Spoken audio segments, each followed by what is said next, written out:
Di masa sebelum Pak Jokowi, Habib Rizik tidak hanya ditersangkakan, bahkan beliau diterdakwakan, diadili, dipenjara, dan menghabiskan waktu hukuman di penjara sampai beliau bebas. Kenapa pada waktu itu tidak ada yang mengatakan kriminalisasi ulama?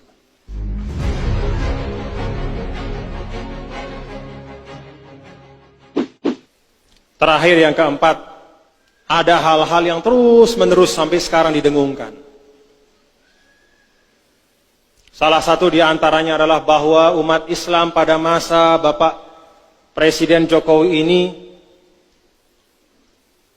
ditekan, lalu diberikanlah contoh kriminalisasi ulama. Lebih spesifik lagi, contoh kriminalisasi ulama adalah apa yang menimpa Al-Habib Muhammad Rizik Syihab. Benar enggak? Tetu atau ndek ini? Mari kita uji. Pertama, secara umum,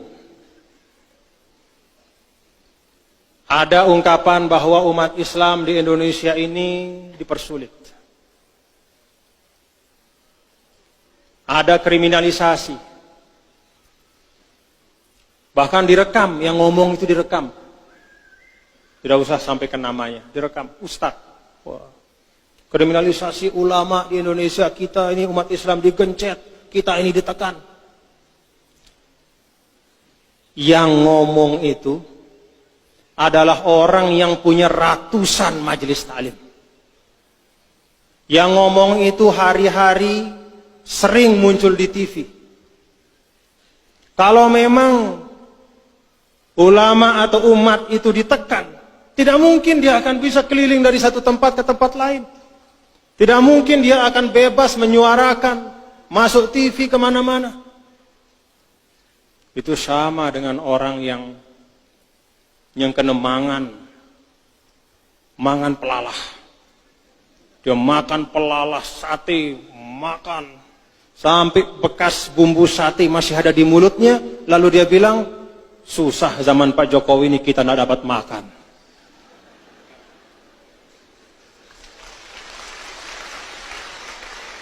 Haluhu yukadzibu qawlahu. Dia sendiri bebas kemana-mana, muncul di TV, di media sosial, segala macam pengajiannya di mana-mana, diundang di mana-mana, pergi dari satu kota ke tempat lain. Sekarang dia menikmati itu, lalu dia teriak-teriak, kita digencet apanya Pak? Tidak ada negara mayoritas muslim di dunia ini yang berislamnya sebebas di Indonesia. Apakah misalnya di Turki, bapak-bapak, ibu-ibu bisa bayangkan ada tablik akbar di tengah jalan? Pergi ke Saudi, buat tablik akbar, majelis pengajian di masjid-masjid, bisa?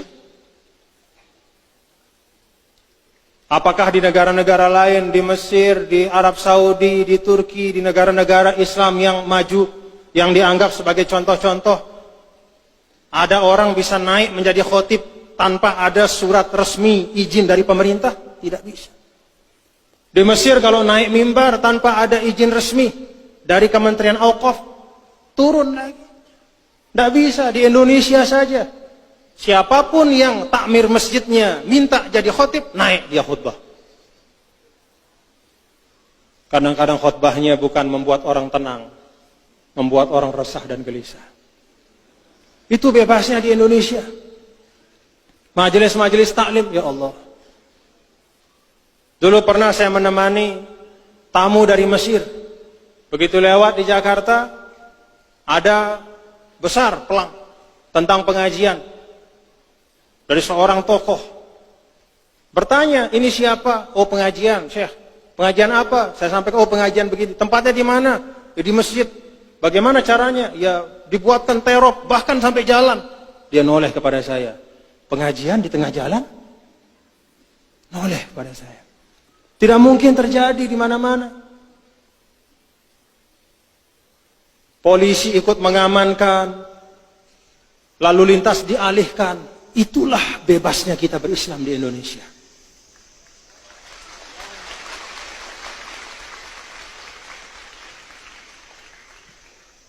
lalu masih kita bilang kriminalisasi. Bahwa ada hal-hal yang perlu disempurnakan, iya. Bahwa ada hal-hal yang perlu diperbaiki, ya harus. Tetapi zolim kita kepada kita sendiri sebagai bangsa kalau mengatakan bahwa kita tidak bisa berislam dengan baik di Indonesia. Ada yang pernah menghalangi untuk kita melaksanakan syariat Islam? Sholat 5 waktu, pergi ke masjid. Tidak kurang masjid di Indonesia ini. Yang sering disampaikan oleh Pak Yusuf Kalla itu, Indonesia adalah negara yang paling banyak masjid dan musolanya. 800.000 masjid dan musola seluruh Indonesia. Tepuk tangan. Tepuk tangannya untuk masjid dan musolanya. Jamaahnya masih kurang. Jadi tidak kurang-kurang. Kalau di tempat-tempat yang lain, yang menjadi pemikiran bagaimana mencukupkan jumlah rumah ibadah, jumlah masjid. Kalau di Indonesia yang jadi pikiran bagaimana mengisi masjid. Tetua tonde? Tetua tonde? Mau berekonomi secara islami di Indonesia, oh undang-undangnya lengkap. Tidak kurang undang-undangnya. Yang kurang apa? Semangat umat Islam untuk menggunakan undang-undang itu. Bank-bank syariah itu sudah banyak. Termasuk terakhir Bank NTB Syariah. Kita konversi penuh menjadi bank syariah.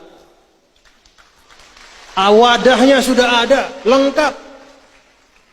Mau munakahat, mau melaksanakan tuntunan-tuntunan bersuami istri, menikah, dan semua kaitannya secara islami, Indonesia lengkap undang-undangnya.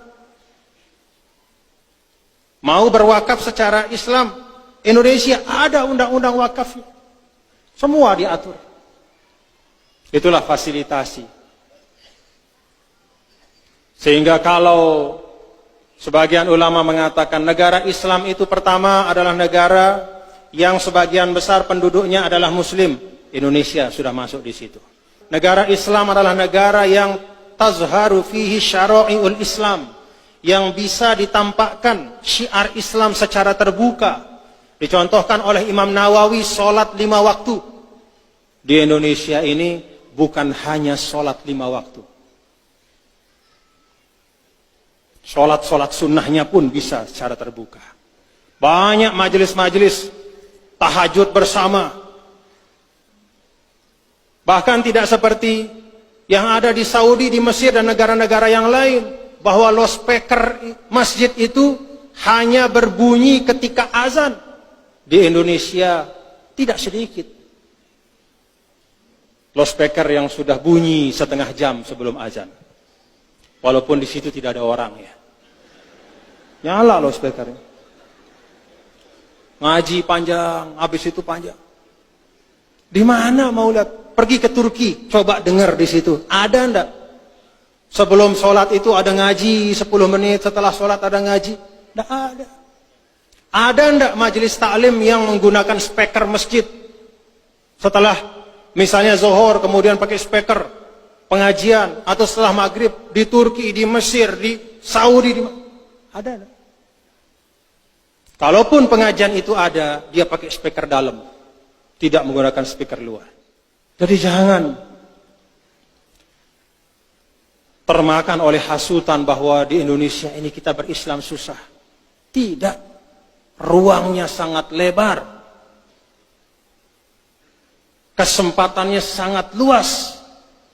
Bahkan kita sendiri yang sering tidak mampu menggunakan kesempatan dan ruang itu. Secara khusus sering dicontohkan dengan Al-Ustadz Al-Habib Muhammad Rizik Syihab. Beliau ini seorang da'i besar. Saya ingat terakhir saya bersama beliau di Darul Habib, namanya pondok pesantren di Sukabumi, pada waktu acara, kalau tidak salah, Isra dan Mi'raj Nabi besar Muhammad sallallahu alaihi wasallam.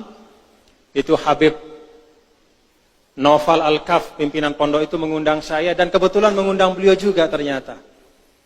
Dan kami baca kitab bergiliran. Saya baca kitab Manaqib salah seorang habaib. Lalu setelah saya baca, Habib Rizik menyambung dengan bacaan. Beliau seorang dai, tokoh. Dikatakan dan dicontohkan oleh banyak pihak bahwa pada masa Bapak Jokowi ini ada kriminalisasi. Contohnya kepada Habib Rizik. Apa yang sebenarnya sekarang terjadi? Benar bahwa Habib Rizik pernah ditersangkakan, tapi kemudian di SP3-kan. Ada proses hukum, lalu SP3. SP3 itu artinya tidak masuk pengadilan, apalagi masuk penjara. SP3 itu stop prosesnya. Di masa sebelum Pak Jokowi, Habib Rizik tidak hanya ditersangkakan, bahkan beliau diterdakwakan, diadili, dipenjara, dan menghabiskan waktu hukuman di penjara sampai beliau bebas. Kenapa pada waktu itu tidak ada yang mengatakan kriminalisasi ulama? Apakah masih tidur seperti Ashabul Kahfi dan baru sekarang bangun? Ini pertanyaan sederhana. Kemana Anda dulu ketika beliau di penjara? Kenapa Anda tidak mengatakan bahwa pemerintahan sebelum Pak Jokowi kriminalisasi ulama? Tidak ada yang ngomong begitu. Padahal yang dialami dan yang diderita oleh Habib Rizik Syihab itu jauh lebih berat dari sekarang. Kalau sekarang tersangka tapi selesai SP3, tidak jadi karena tidak cukup bukti. Tapi kalau dulu tidak hanya tersangka, terdakwa, terpidana, menunaikan hukuman, mana yang sekarang membela beliau itu dulu? Mana? Artinya apa, Bapak-bapak? Suara-suara yang menggunakan nama beliau sebagai alasan terjadi kriminalisasi ulama, suara-suara itu semata-mata adalah suara mereka yang tidak suka kepada presiden. Karena tidak suka saja. Kalau memang betul ukurannya adalah apa yang menimpa beliau, justru beberapa tahun yang lalu jauh lebih berat. Tapi dulu tidak ada Pak Jokowi masalahnya. Dan tidak ada kepentingan politik.